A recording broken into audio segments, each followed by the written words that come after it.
Hello everybody and welcome back to yet another Draft Expert YouTube video. I guess you can probably tell by the title, this week we will be going over our Week 12 quarterback prospect rankings. I do hope you enjoyed the video, but most importantly, I do hope you are enjoying your week and enjoy the fact that we are in the meat and potatoes section of the college football season. Yes, it's sad that the season is slowly winding down and we are entering Week 13, which is just crazy to think about. I think I get this realization every single week that college football is almost over, and it hurts every single time. Like, Thanksgiving is next week. Does it feel like the college football season has just sped by and we just blinked and it was all of a sudden gone? Like, I've said this before, but I still feel like I just got done watching Clemson and LSU play when both those teams were top 10 teams and not sitting around 500. Like, it doesn't feel like it was that long ago where expectations were that Penn State and Texas compete for national championships and stuff like that, and they're just not going to happen. And we're sitting here, Week 12, for the court, Week 12 passed. We're sitting here prior to Week 13, and it just doesn't feel real. Bar that the season is almost over, and it sucks. But it's fun because things are meaning more. We're getting Heisman Trophy stuff and bowl games and conference championships and national championships, college football playoff and all that stuff. Now, I was out of the college football playoffs, so that's not as exciting. But you know what? For everybody else out there that's a fan of teams in and around the college football playoff, this is a very exciting time or a scary time if you're one of those fringe teams that could be on the outside looking in when everything is said and done, like the Alabamas, Ole Misses, and South Carolinas of last year where they were throwing a big hissy fit about how they didn't get invited to the college football playoff. But I digress. Before we get into what we're going to talk about today, though, let's make sure to go over the housekeeping items first. Make sure to check out all the links down in the description below. Twitter, Instagram, both personal and shows Instagram, Facebook. You can check out the podcast on Apple Podcasts and Spotify and YouTube as well. You can subscribe to the podcast YouTube channel, the TLBS Podcast, which will also be linked down below. But most importantly, make sure to check out the blog post at the LoganBlackmanShow.com. Week 12 quarterback prospect rankings will be out for you. There'll be more detail in there. There'll be videos around there as well. So make sure to go and check out that in the description below, and also make sure to subscribe to this YouTube channel. And if you like what you're hearing already, make sure to give this video a thumbs up. But if you're not the trusting individual and you want to wait till the end, that's perfectly fine with me. Wait till the end and I will remind you to give a thumbs up. And also make sure to leave a comment down below on how you feel about my rankings, about what your rankings look like, what you change, what you love, what you hate, all of that great stuff. Let me know down in the comment section below. And this week, for college football, for the quarterback position anyways, for the NFL draft, I'm not going to lie, I struggled trying to come up with honorable mentions here. I struggled to come up with honorable mentions here because you look at like Josh Hoover from TCU. He did not have the greatest game against BYU. Nico Iamaleava, he didn't play against Ohio State. His return back to the horseshoe since the college football playoff when they got routed by Ohio State when they tried to call Buckeye Stadium Neyland North and came out shirtless, and he did the LeBron James silencer celebration right before halftime, even though they were down I think he scored a touchdown to make it 28-10, if I remember correctly, and they ended up getting belt-to-assed in that game. But it just wasn't the greatest week for quarterback prospects in this year's draft. Maybe I'm just being super harsh. Like Joey Aguilar, even. He's a guy that we haven't talked about a ton on this show, and most of that's because I get kind of nervy around teams like Tennessee with the quarterback position. But Joey Aguilar, playing New Mexico State, Diego Pavia's former school, threw 2 picks, an interception, or two picks and a touchdown in a 42-9 win, and New Mexico State kept it decently close. I'm not saying like the game was ever in doubt for Tennessee, but when you look at New Mexico State, comparing them to Tennessee, especially with it being at Neyland Stadium, you kind of just go, man, if this isn't a blowout and a convincing blowout, then that's kind of sad. And I know it ended up being 41-9, but it was closer than what you would probably expect going into that game, at least from what I did, especially with New Mexico State sitting prior to with a 3-6 record and 0-5 or 0-4 on the road prior to that game starting. But yeah, it was an interesting one. So I've got some interesting honorable mentions here for you. And we're starting off with Jaden Craig from Harvard. He has had a very solid year for Harvard. He has a very solid year, has 2,400 passing yards, 21 touchdowns, 5 picks, about 6'3", 235 pounds. Good arm, doesn't run the ball a ton, only has 30 carries on the season, 58 yards. But in this game against Penn, Harvard, I cannot remember off the top of my head if they have one loss or if they're undefeated right now, but he had to play his ass off in order for Harvard to get the win over Penn. 45-43 final score, 28-45, 390, 3 touchdowns, no interceptions in the game. Also had a rushing touchdown in there as well. Obviously, teams like Harvard, they're harder to scout because the Ivy League, comparatively to even some of the other FCS conferences, is not necessarily it doesn't produce a lot of NFL talent. I know you can point to Ryan Fitzpatrick, obviously a Harvard guy, Kyle Juszczyk, another Harvard guy. Like, there's guys in the NFL from these schools. I'm not saying that there's no way you can make the NFL from an Ivy League school. That's just not true. But it's just hard to look at these kind of games. In the same breath, I'll mention Cole Payton here, but for the opposite reason, where the Missouri Valley Football Conference is an insanely tough conference. It's the hardest conference to play in the FCS level. There's a bunch of really, really good teams in that conference, especially in just the Dakota areas, like North Dakota State, South Dakota, even North Dakota, are all solid or really, really good football teams. Like, if you look at the FCS playoffs last year, 3 of the top 4 seeds were Missouri Valley Football Conference teams. I believe the only one that wasn't was Montana State. Like, it was North Dakota State, and South Dakota, all within that top 4. Like, it's crazy how competitive that conference is. And Cole Payton put up 15-17, 212, 1 touchdown, also had 74 yards on the ground, and a rushing touchdown there. 1 50-plus yard rushing touchdown or 40-plus yard rushing touchdown against the Northern Iowa Panthers, who are not having the greatest season of all time. Mark Farley stepped down last season. Todd Stepsis has come in to be the head coach, and there's kind of a transition period with UNI right now. But looking at this game, there was not a whole lot of chance that North Dakota State was going to lose this game. I know North Dakota gave them a scare a couple weeks ago, but UNI is just not at a spot to where they can actually compete. And they've beaten North Dakota State before in years past, but just not this version of UNI. And when I talk about like Cole Payton and Jaden Craig for these FCS guys, they're hard to scout because the talent on the defensive side of the ball is not necessarily the greatest. And these teams, like Harvard compared to the rest of the Ivy League schools, they're very good. Like, North Dakota State's very dominant. And when you're very dominant, you can even look at this at the FBS level, because I know there's going to be some people that are like, look at a team like quarterbacks from Alabama. Like, I know there's Jalen Hurts in there, but he graduated from Oklahoma, and he wouldn't be where he's at now had he not learned under Lincoln Riley for that one season in Oklahoma. He was not considered a round 2 prospect when he was at Alabama. He developed a nice passing game at Oklahoma and then turned into a very solid NFL quarterback at the next level. Super Bowl champ, Super Bowl MVP, could have won two Super Bowl MVPs throughout his time with the Eagles. But if you look at quarterbacks from Alabama, people kind of get scared for a little bit. And we'll talk about one of these guys here in a little bit, because a lot of people like to scout the helmets of these guys. And when you look at guys from North Dakota State, you're looking at Trey Lance, you're looking at Carson Wentz, you're looking at Easton Stick, like very good quarterbacks at the FCS level. And Carson Wentz was an NFL MVP prior to tearing his ACL against the LA Rams. And you also got Cam Miller, who just got drafted by the Raiders this year. I don't think he's on a roster right now, but he was drafted by the Raiders, I believe, in the 6th round this year. But these guys, because they're so dominant, it's so hard to properly scout them because everything's open. And when you're this dominant in the run game, and we've talked about this 1,000 times, and it's just simple, like, your run game's dominant, defense is going to suck in, which allows more open holes in the secondary. So it makes things a little bit easier. So it's kind of hard to scout these kind of guys, because you look at what Mark Gronowski, just as an example of this, of transitioning from the FCS to the FBS, one of the greatest FCS quarterbacks of all time. He's the winningest quarterback at any level in Division I football history in college football. He's the winningest quarterback there. Won 2 natties, was 2 national championship MVPs in there, 4 conference titles, won the Walter Payton Award. Like, from a level of FCS from South Dakota State, helping turn them into a powerhouse, because they were always good, but then they turned into a powerhouse with him under center for them. But going to Iowa, he's not playing the same that we saw at South Dakota State. He's running the ball well, but the passing game is not there. The passing game was always there at South Dakota State, with the running game also being involved. Now he's more of a runner than a thrower. So you always got to be careful when looking at these FCS quarterbacks, especially when they're at a program like North Dakota State and South Dakota State. Now, Cole Payton has a very strong arm, left-handed. He's a bigger dude, which is a kind of standard for North Dakota State quarterbacks because they run the ball so much. They want their quarterbacks to run the ball too. Cam Miller was a very effective runner for them throughout his time there.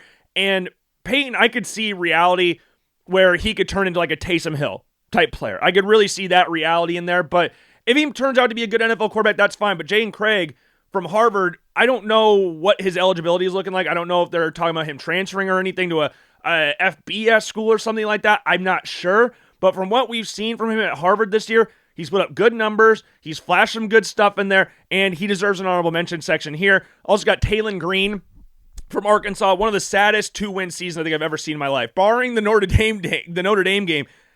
pretty much every single game that they've lost has been by less than 10 points. Like in this past week, 23-22 loss to LSU. Garrett Nussmeier was out, quote-unquote, injured. So Michael Van Buren came in. Remember the transfer from Mississippi State, and they were talking about rotating those two. And Van Buren came in, played well, and they helped get LSU the win. So Arkansas has 2 wins on the year. And let's just go over Arkansas's schedule. One of my friends from high school, big Arkansas fan. From there, he's a big Arkansas Razorbacks fan. And I texted him the other day. I was like, man, this has got to be the saddest record I've ever looked at in my life. And there could be an argument that they are the best 2-win team of all time. Like, look at they've played a good amount of top 25 teams. They're going to play another top 25 this coming weekend as they take on Texas. So they're probably going to lose that game. But you got Ole Miss 41-35, Memphis 32-31, Tennessee 34-31, Texas A&M 45-42, Auburn 33-24. So 9-point win there for Auburn.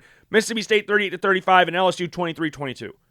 Every one of those games I just mentioned, barring the Auburn game, was a one possession game. And they've lost all of them. All of them.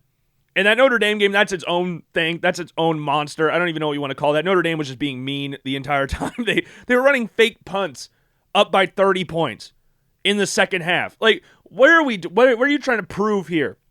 Notre Dame, what are you trying to prove here? But against Tennessee, A&M, 2 3-point losses back-to-back to 2 teams in the top 15.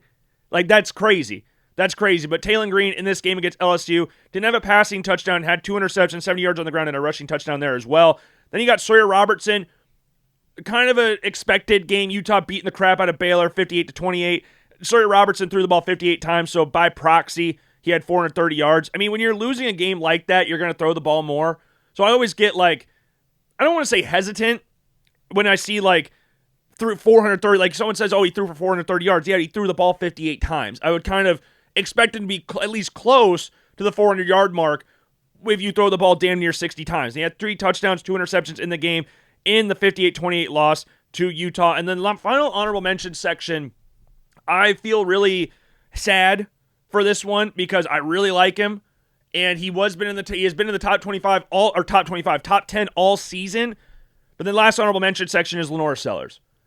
15-30, 246, 2 touchdowns, 1 pick. Also had 28 yards on the ground with a 31-30 loss to Texas A&M. Up 30-3 at halftime.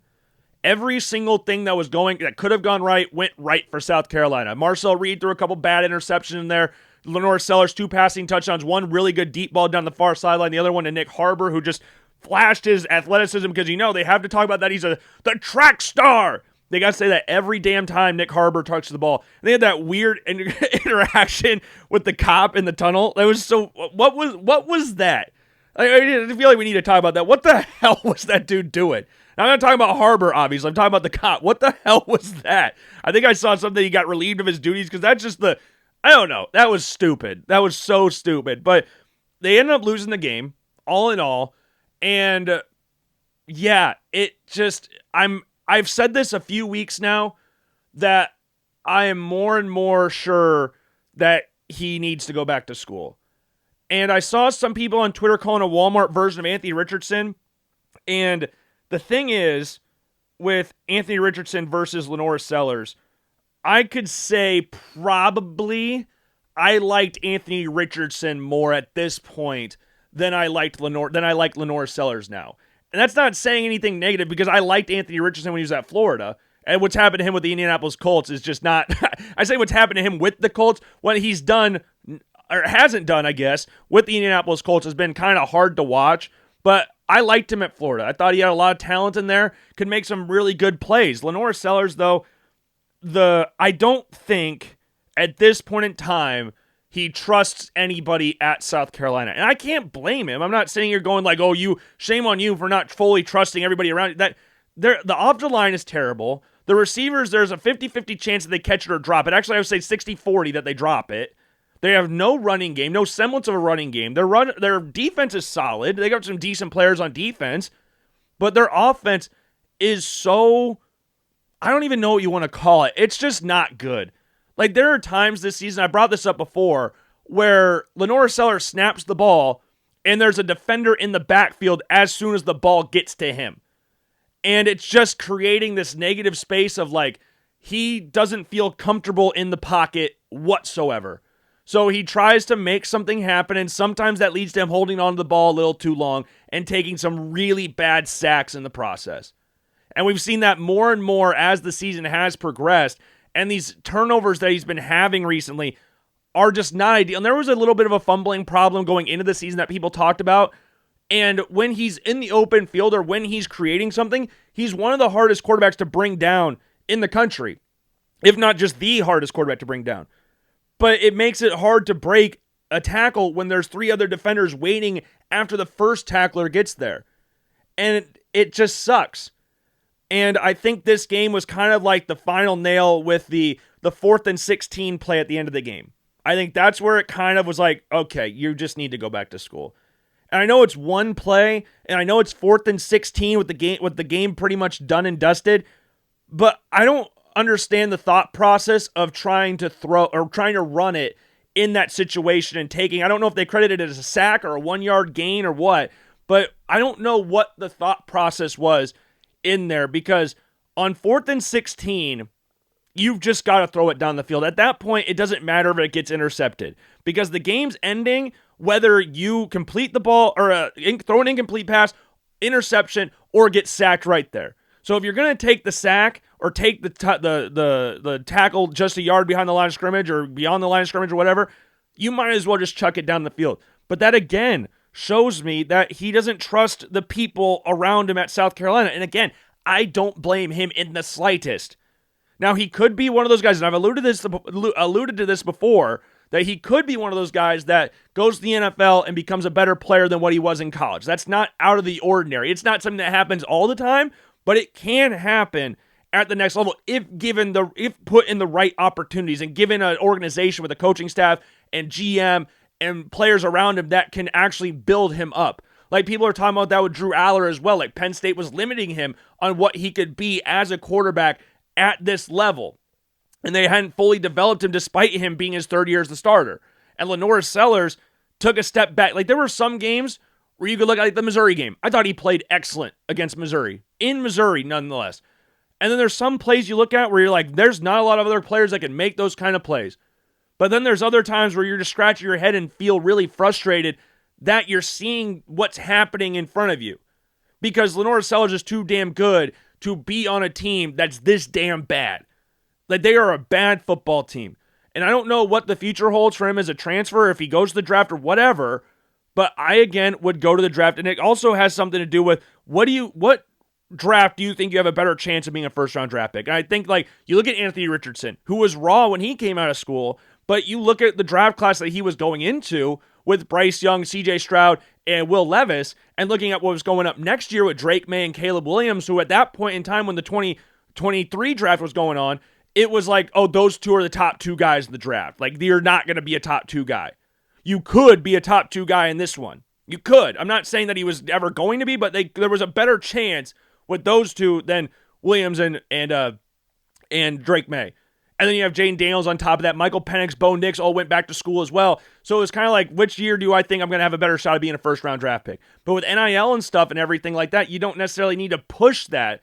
And I think, and Anthony Richardson had NIL stuff and all that, but you don't need to necessarily push that. But if you're looking at this year's draft class and looking at next year's draft class, and if this year was anything to go by, you can't predict anything that's going on in an NFL draft class. If you would have guessed the top 3 guys in the draft right now, or prior to the year starting, you said the 3 that are at the top of the list, people would have looked at you crazy. People would have looked at you very crazy, especially even after week 1. People would have looked at you crazy. But that's the unpredictability of college football, and that's why we love it. Because I can guarantee you this, no one was thinking that Drew Aller or Garrett Nussmeier or Cade Klubnik or Sam Levitt or any of these guys would be playing as down as what they had been this season. I don't think a lot of people were expecting Garrett Nussmeier to ever get benched. I don't think a lot of people were expecting Clemson to be 5-5 at this point in the season. I don't think people were expecting Penn State to lose to UCLA and Northwestern and Iowa back-to-back-to-back. And now you got Drew Aller out for the season with a broken ankle. I don't think a lot of people were expecting all this to happen. Arch Manning, same thing. He's getting better as the season's gone on. Didn't have the greatest game against Georgia, but he's getting better. And next year he could be good. So you're looking at next year's class. If you're trying to predict, you can look at CJ Carr from Notre Dame. You could look at Julian Sayin from Ohio State, who's one of the people who can win the Heisman this year, let alone next year. And then you've got the likes of DJ Lagway, if he wants to come out, if he continues to improve. He's had a down year this year, but if he improves on next year. And then you've got quarterbacks in this year's draft class as well that could all go back. So it's how you want to navigate what will get you the best chance to get in the draft. Because Drew Allar, like we brought up before, was a guy that could have been a top 5 pick in this past year's draft. Went back to school, and Lord knows where he's going to be right now. J.J. McCarthy, when he went out of the draft, he was a guy that could have probably been the number 1 overall pick in the draft this past year. This past year. And then ultimately decided to be a top 10 pick the year prior.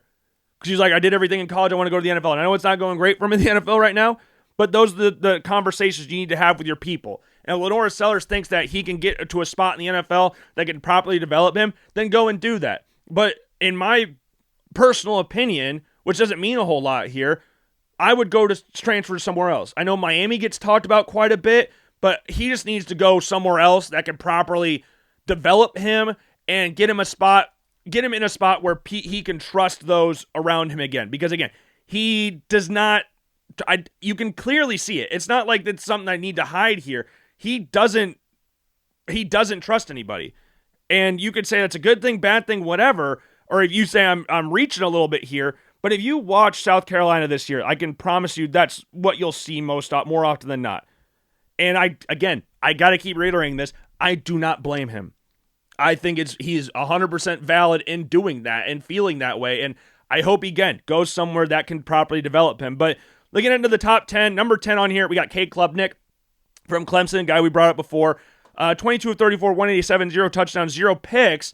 In an impressive 20-19 win against Louisville. Now, I don't think Louisville is this world-beating team or anything, but with Clemson fighting each and every week for their bowl game lives, you need wins like this because Louisville, top 20 team in the nation, and you're sitting there at 4-5, which, again, is absolutely crazy to think about going into the season. You need to win. You need to win. You had that frustrating loss to Duke. You lost to SMU with Klubnik out injured. You got blown out by Syracuse, who frickin' stinks. Now, you would have gotten your 6th win realistically against Furman this coming week, but Lord knows, I mean, they barely beat Troy. I know the score ended up being 11-point win for Clemson, but if you watch that game was not an easy one for Clemson. I think anything is possible with this team this year. And they blew out North Carolina and Boston College, but that's expected. They beat Florida State last week, and then they go into Louisville, a short week, and beat them on Friday night at their home place. And yeah, he might not have thrown a passing touchdown or a rushing touchdown, or a registered rushing touchdown, but I like that he didn't throw any interceptions. It's the 3rd straight game he has done so, which I think is a positive step for him. And they're just taking what the defense gives them. Like, they run a lot of screen plays, run a lot of bubble screens. They take a lot of shorter passes, but he can push the ball to the outside a good amount. Him and TJ Moore had a good thing going on the outside. He had a nice 20-yard pass to Pat Henry early in the game. Like, he's feeling good. He's looking good.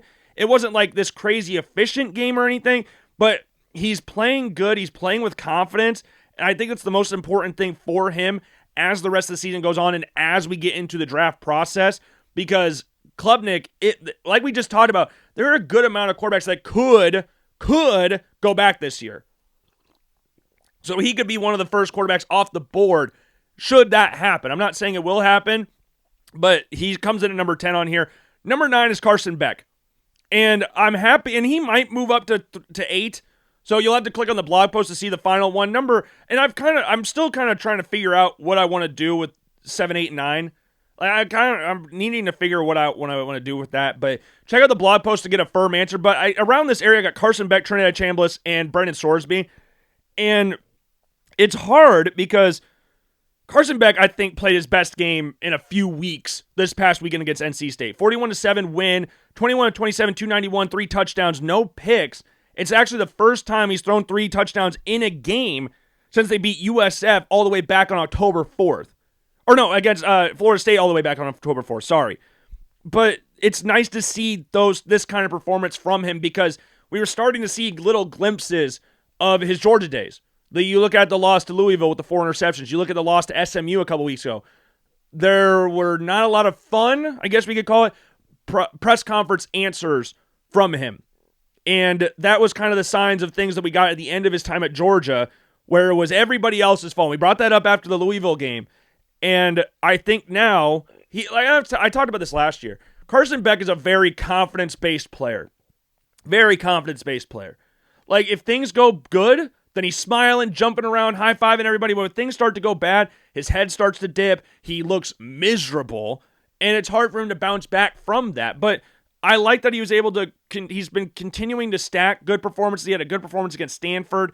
And then this week, and he had a good performance against Syracuse, got a receiving touchdown in that game.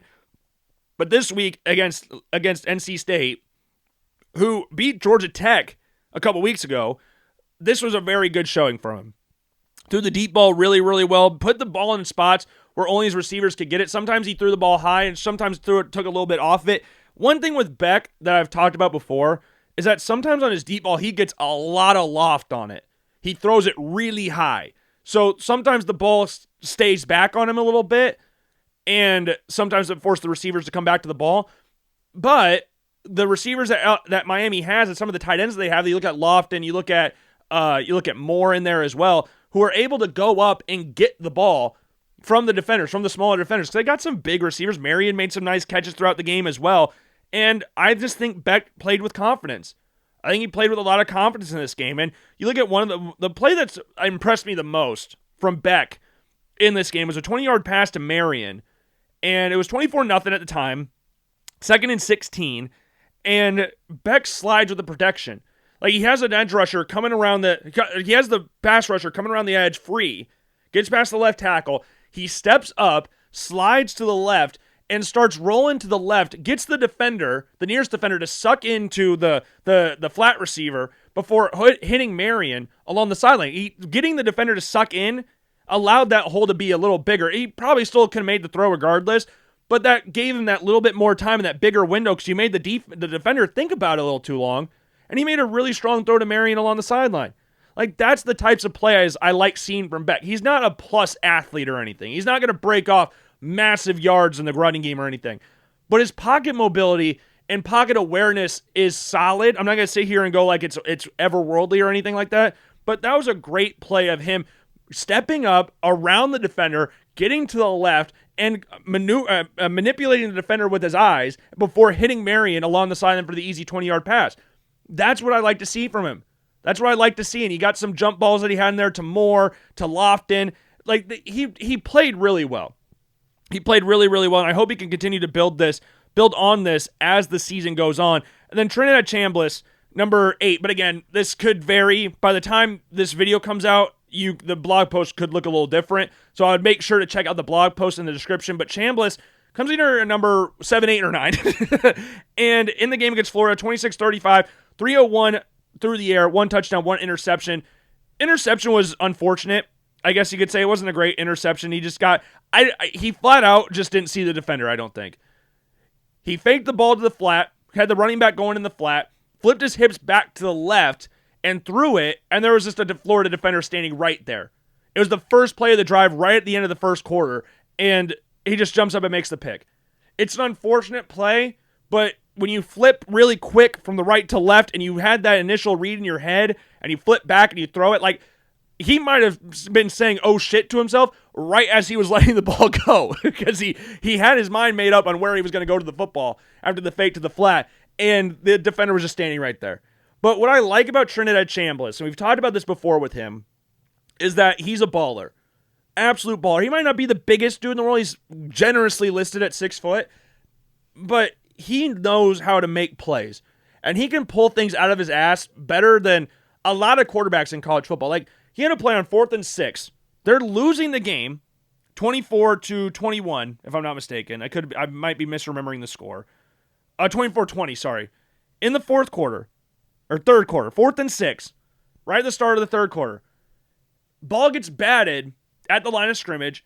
He catches it and then proceeds to pick up the first down with his legs. Like, those are the types of plays that Chambliss can make, where you look at him sometimes in the pocket where he looks like he's trying to do a crossover. That's kind of what he looks like from time to time when he's in the pocket. But we saw in the game against the Citadel, and I know it's the Citadel. I'm not sitting here going like, oh, you need to watch his performance against the Citadel, because it was elite performance that could cement him in the first round of the draft and cement him in a spot of winning the Heisman Trophy. That performance against Citadel was amazing. I'm not saying that, But what I am saying is that that's what I like seeing that side of him where he's able to maneuver the pocket and just make throws confidently down the field from the pocket. He didn't need to make a bunch of plays with his legs. He stood tall and just delivered from there. But the game against Oklahoma made a lot of very big-time plays, and he was maneuvering the pocket with his athletic ability. And you saw that against Florida. Yes, the interception wasn't great, and Florida made that game really, really close, maybe closer than what some people would have expected, but he's just a very, very good football player. He's a very good football player, and we saw that when he was at Ferris State, or we saw that. I had saw nothing of him at Ferris State. I'm not going to act like I've watched anything that he was doing there, but we knew about it from when he transferred to Ferris State. I mean, they love to talk about it every single time. It's like, he's transferred from Ferris State, best story in college football, best story in college. We hear it all the time, and I'm not discrediting that at all. But what he's done at Ole Miss, I don't think a lot of people were really expecting, especially with Austin Simmons coming in. And you look at what Austin Simmons did against Georgia last year when Jackson Dart went down hurt. I know it was very limited time in there, but you're like, okay, they've got something here with Austin Simmons. Lefty quarterback, decent athlete, like he's good, solid.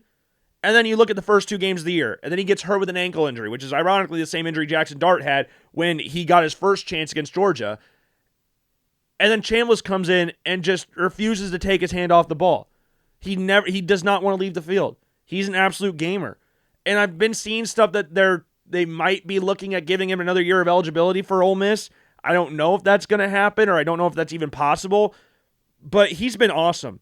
Way better than I think anybody out there could have ever expected. I don't think, again, even the most diehard Ole Miss fans would have thought that Trinidad Chambliss would have been as good as what he is. Going from a D2 school, yes, national champion, but a D2 school to an SEC program that's in the top 5 or top 10, that's pretty damn impressive. To be as good as what he has been is impressive. And he's been one of the best transfers this offseason. Him and even Kawan Lacey is running back. You could look at those two and seeing the most dynamic transfer duo in college football. Like the best transfer duo in the country this year.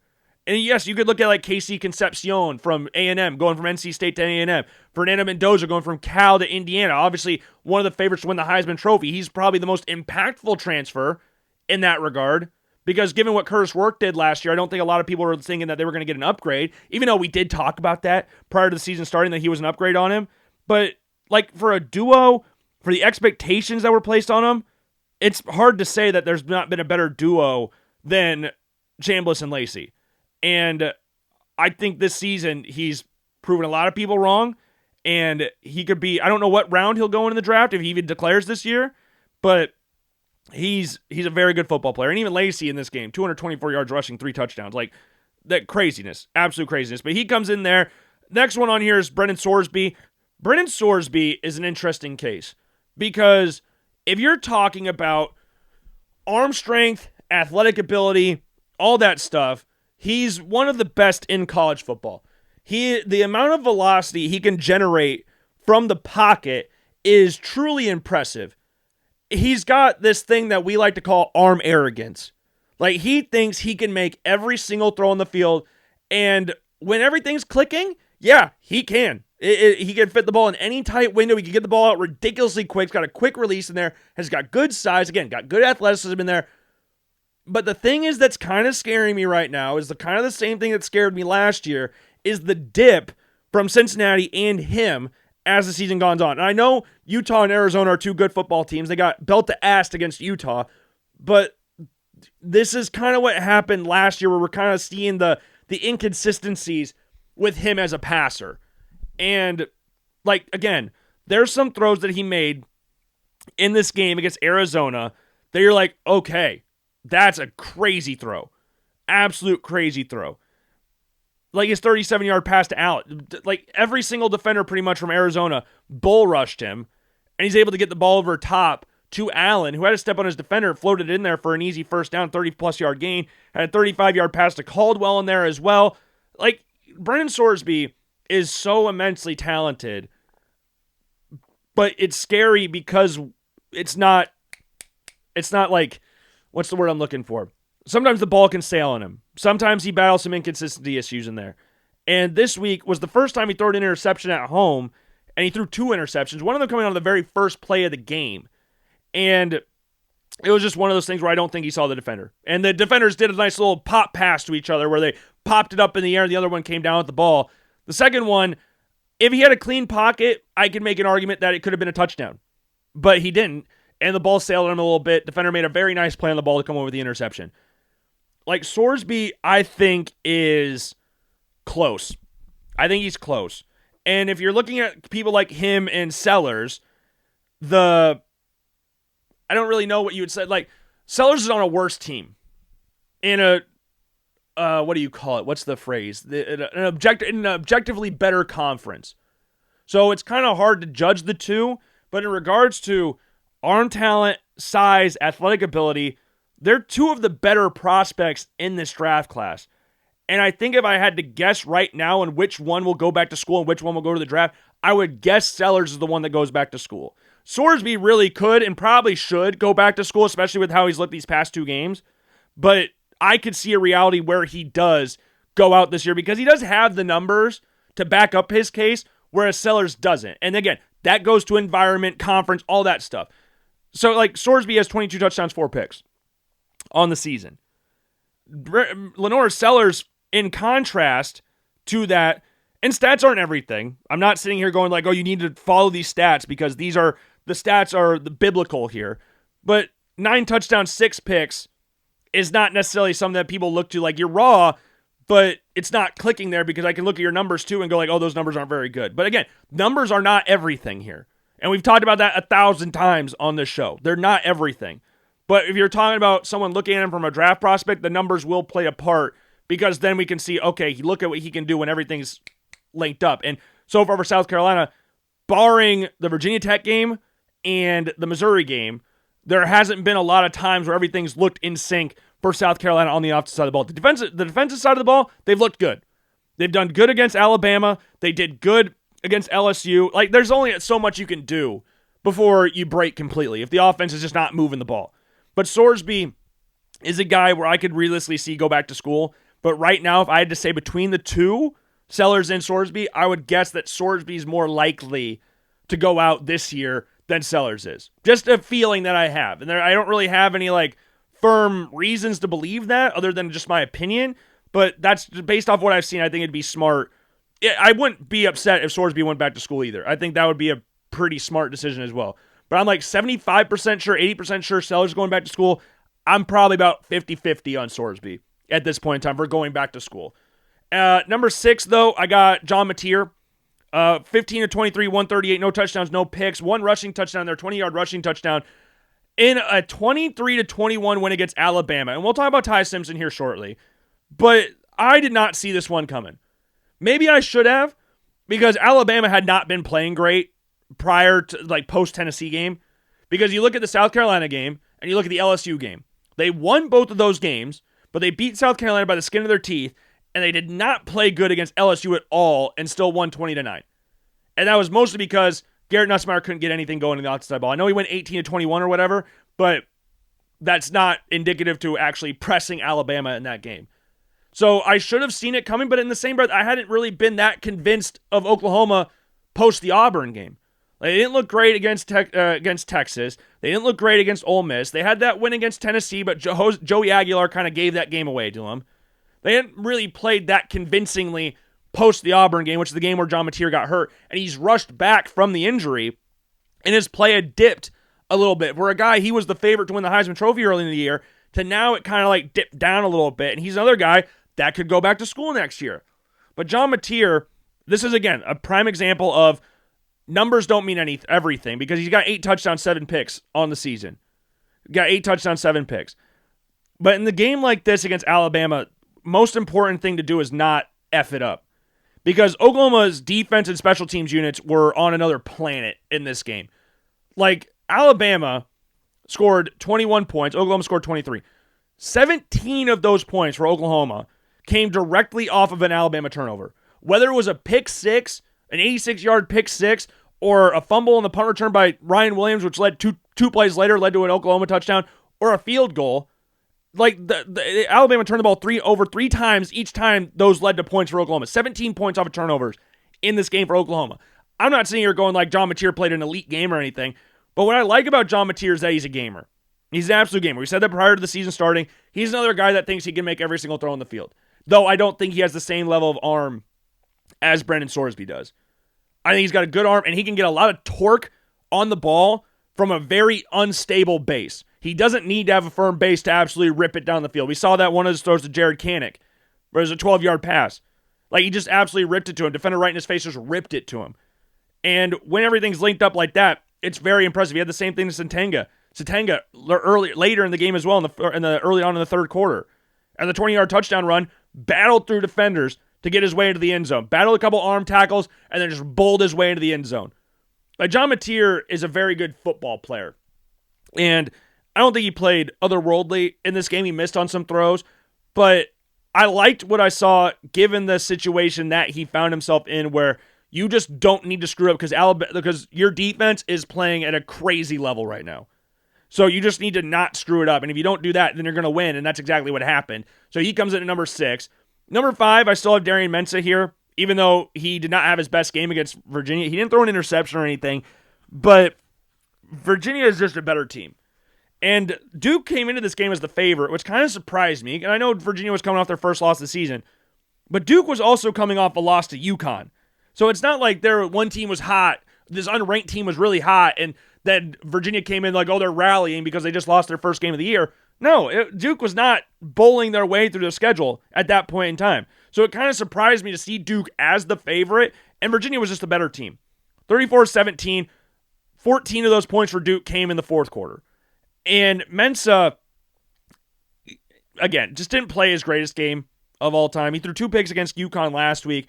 Didn't throw any interceptions this week, but it just wasn't, I don't know. It just wasn't his greatest game of all time. But the thing is, Darian Mensah, despite that, still made some really impressive throws. Like, he had an 11-yard touchdown pass to Barcady. Like, it was 31-3 in the fourth quarter. Like, it was, it got bad for a little bit. But you got 30-yard passes to Hazley in there. You got a 20-yard pass to Higgins, who fumbled the ball and ended up becoming a 48-yard play because he fumbled, and Barcady ended up getting the ball down to the 1-yard line or 4-yard line or something. But on that drive even, Duke failed to score. Duke failed to score on that drive. They turned the ball over on fourth down.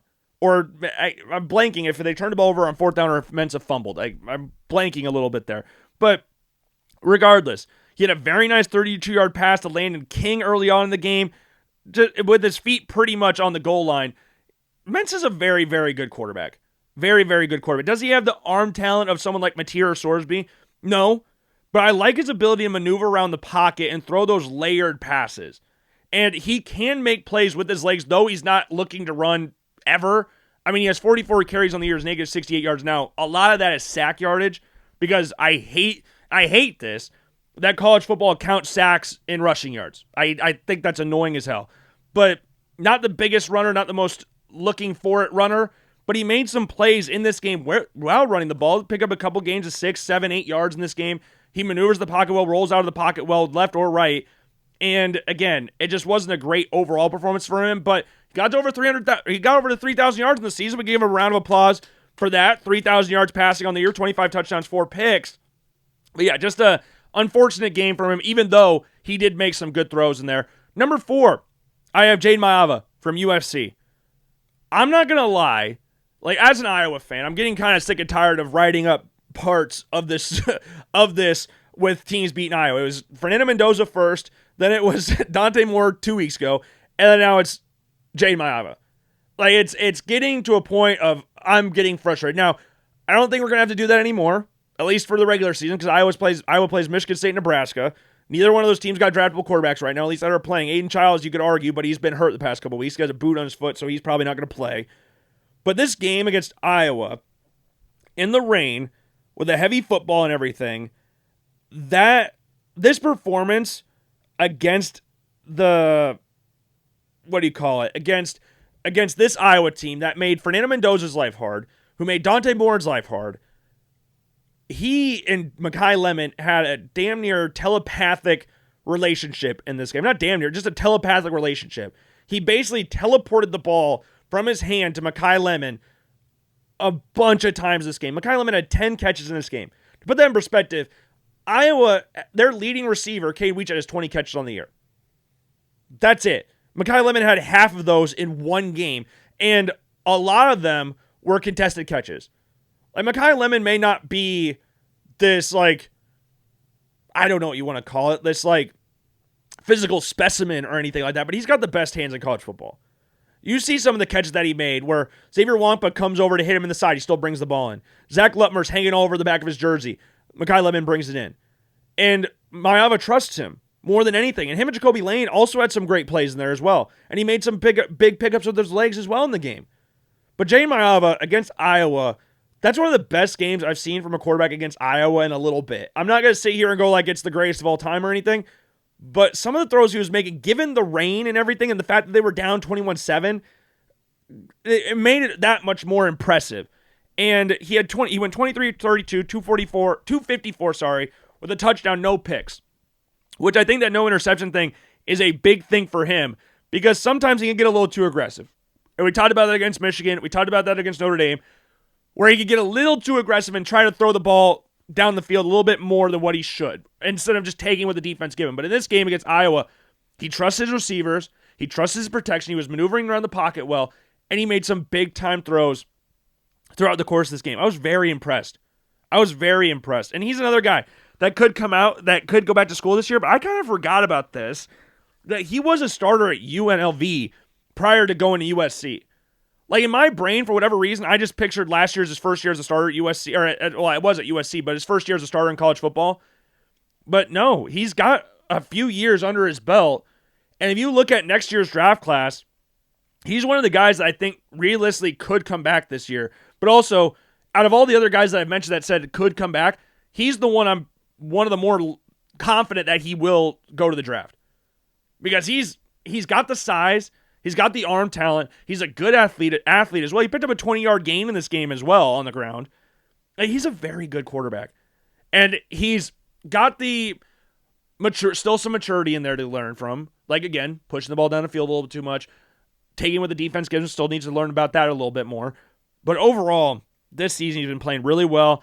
And in this game against Iowa, I was thoroughly impressed. So he comes at number 4. Number 3, is Dante Moore. He put belt to ass against Minnesota, which is what you expect. Minnesota sucks. And I hate it because Minnesota and Iowa have the same record. But they're not the same teams. Iowa beat Minnesota 41-3. Iowa this year has lost 4 games by a combined 15 points. Lost by 3 to Iowa State, 2 to Oregon, 5 to Indiana, and 6 to USC. Or 5 to USC, sorry. So 3-2, 5-5. 15 points. Minnesota, their closest loss on the season was 13. They got belt to ass by Ohio State. I think that game was 42-3. They lost 41-3 to Iowa. And they lost 42-13 against Oregon this week, with Dante Moore missing on only 3 passes.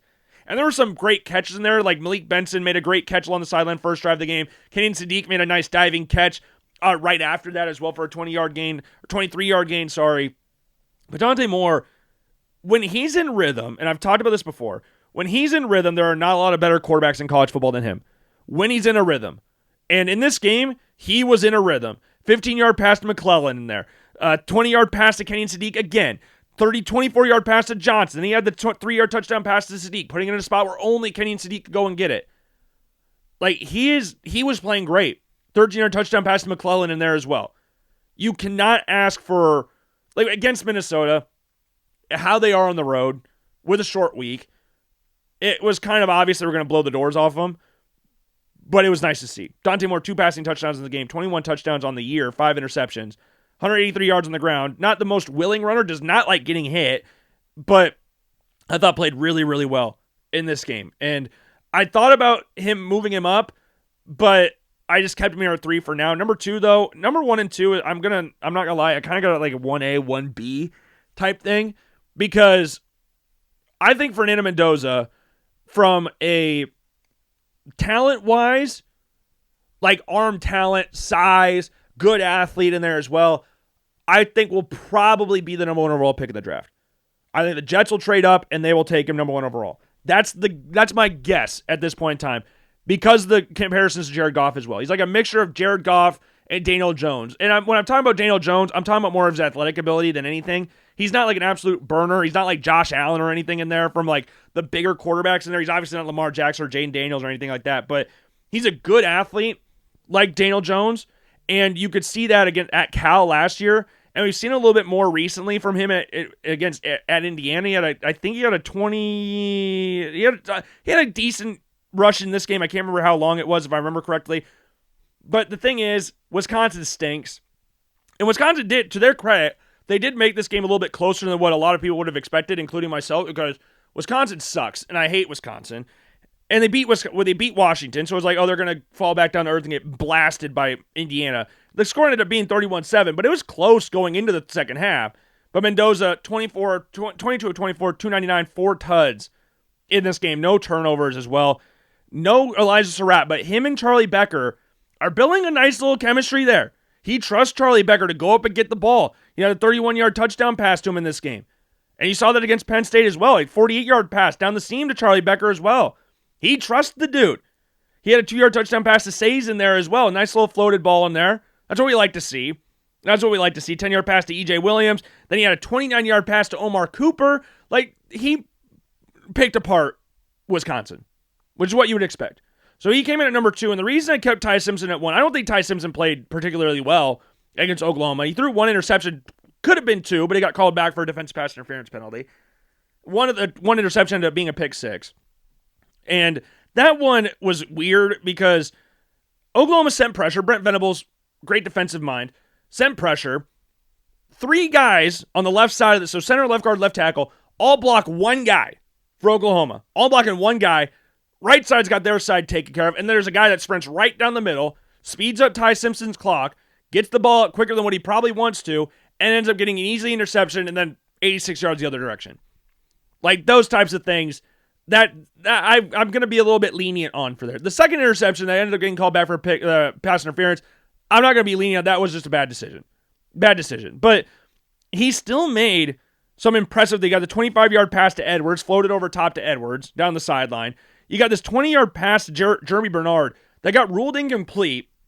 Any of you noticed this before? I'll highlight incomplete passes if I think they're a good throw, and it just the receiver can control it, or it got ruled incomplete or whatever. Like, Jeremy Bernard made a really good catch along the sideline, but it got ruled incomplete because he didn't control it through the ground, out of bounds. But he did adjust his feet really nicely to come back to the ball and make a nice little back shoulder catch. Great back shoulder throw from Simpson. His one touchdown, though, was a 25-yard pass to Cuevas. It was busted coverage. Simple as that. Just busted coverage. Easy walk-in touchdown for Cuevas for a 25-yard score. Had a 38-yard pass to Ryan Williams in there as well. Like, Ty Simpson, I really like Ty Simpson. And I know the deep ball has been very inconsistent as of late, but I still like his pre-snap stuff. I still like his pocket awareness. I still like his fearlessness down the field. I still liked all that stuff. But again, if I had to bet on who the number 1 overall pick would be at this point in time, barring the Titans staying there, because if the Titans stay there, they're going to take someone like Ruben Bain or Arvell Reese or something like that. But if you look at the team like the Jets, if they trade up, which looks very likely, I would bet they take Fernando Mendoza. And I don't think that's not a bad thing. I'm not sitting here going like, oh, they shouldn't do that. They should draft Ty Simpson. No, Fernando Mendoza is very, very good. And it pisses me off because I don't like my division getting good quarterbacks now. I liked it when it was Zach Wilson, Tua, and Cam or Mac Jones. I liked that. I don't like this whole division's getting better at quarterback. But that's my top 10. So honorable mention section, again, we got Jaden Craig from Harvard, Cole Payton from North Dakota State, Taylon Green from Arkansas, Sawyer Robertson from Baylor, and Lenora Sellers from South Carolina. Number 10, we have Cade Klubnik. Him and the Tigers will take on Furman this week. We have number 9, we have Carson Beck. Him and the Hurricanes will take on Virginia Tech in Blacksburg.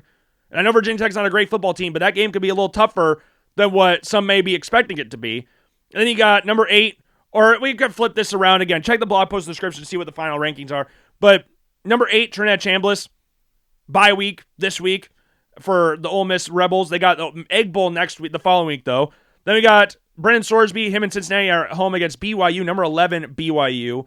Then we got number 6, John Mateer. Him and the Sooners are going back to Norman to take on Missouri in an old school Big 12 matchup. And then we got numbers 5, Darian Mensah. Him and the Blue Devils will be traveling to North Carolina, or traveling to Chapel Hill to take on the Tar Heels. Number 4, Jade Maiyava. Him and the Trojans will be taking on Oregon at Oregon. So we got the same thing for Dante Moore. They're going to be hosting the USC Trojans. They're 15-ranked USC. Battle of the old Pac-12 schools. Number 2, we have Fernando Mendoza. Him and the Hoosiers are on a bye. They got Purdue next week. And then Ty Simpson, comes in at number 1, and him and the Alabama Crimson Tide will be taking on Eastern Illinois. Oh my goodness. That's all I've got for you today. I do hope you enjoyed the video. If you did not, I sincerely apologize. Try to be better next time. Make sure again to check out all the links down in the description below, most notably the blog post on the LoganBlackmanShow.com. Leave a comment down below on how you feel about the rankings. Love, hate them, whatever, feeling different about them. Let me know what your rankings are down below. And also, most importantly, make sure to subscribe to the YouTube channel and give this video a thumbs up if you enjoyed it. Of course, I've been Logan Blackman, and I will see you guys later. Peace.